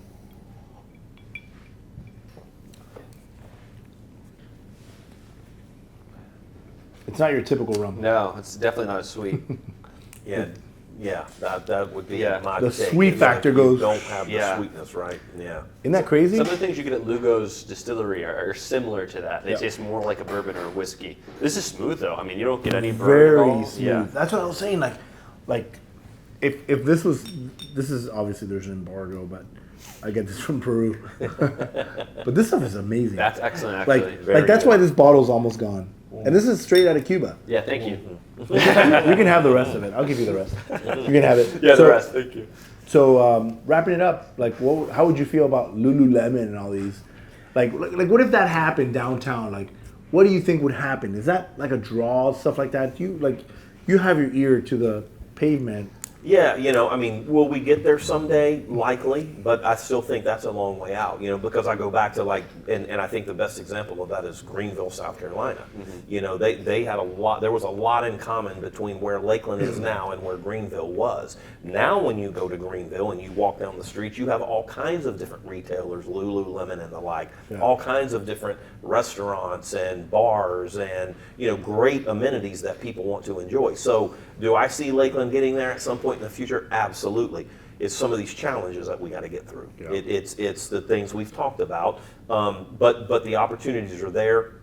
The plans are in place. Cool. The funding has to come next. The construction of a lot of that after that, and it is a long game, unfortunately, and that's where there's got to be some of that patience. But look, we're still in a great place. The quality of life that we've talked about, that we have here, is really second to none. I It's think back it's to why unmatched. we're in the top 10 of every list right I now. actually played baseball in Greenville, South Carolina the past 2 years, so I can see the vision for what Lakeland would be. Obviously, they have their beautiful river walk there. They kind of have parks kind of intertwined between the entire city as a whole, and it's beautiful. But I think the one thing that sets Lakeland apart from everyone else is the people. Like, there's great people in Greenville, South Carolina, but here, like talking to the city manager, talking to one of the best restaurant in Lakeland, the guy that owns it, these guys love everyone in the community. They'll do anything for them. And you don't get that at other places. It's very unique to have this here, because when you walk into any restaurant, when you walk into any business, there's this common assumption that they want you to have a good time, they want you to enjoy it,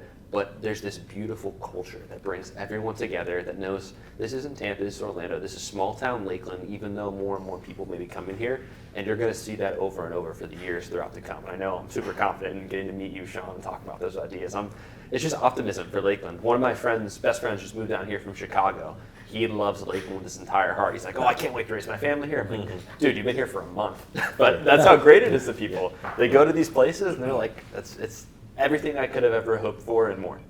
I don't think there's any way to end any better than that. I think that's a great wrap. I think back to Lakeland's person who's telling the story. I think we may have found the guy right here. JJ's doing a fantastic job. You need to make it the mouthpiece. You put him out there. But hey, I thank appreciate you so much. Shawn. This has been awesome, and thank you for reconnecting me. I know. Not connecting. What but an reconnecting. what an me. amazing story. I mean, serendipitous, and a total godsend that JJ was able to join us with Shawn and myself. And I mean, this is definitely epic. I think it's one of those. And cheers. Only in for Lakeland, Shawn. right? Yeah, only in Lakeland. Good friends. Thank you, Shawn, Thank you. for making it. Now, Loved it. take the sip.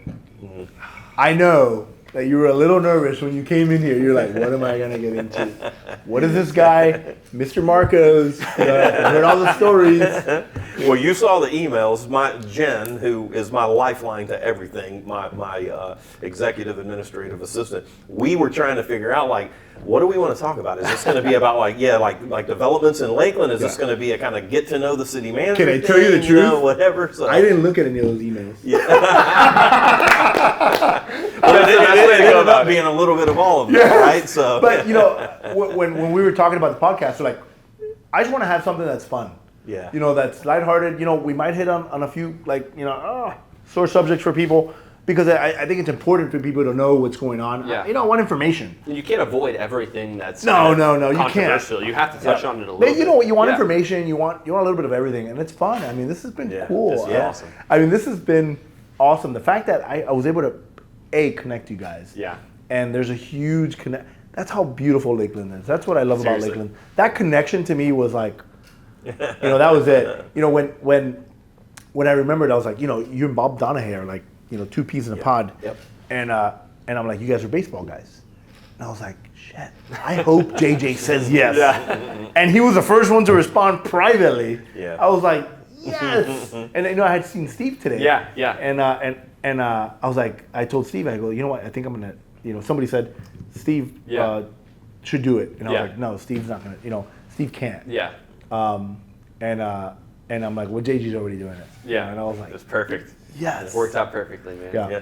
Yeah. Sean, thank you, Awesome. JJ, thank you guys for Thank coming. you, Marcos. Thank I you for appreciate having it. us. It's been good. Thank Cheers you. again. Yes, Cheers. absolutely. Now, I'm glad you liked that rum from Cuba. Yeah, awesome. Good night.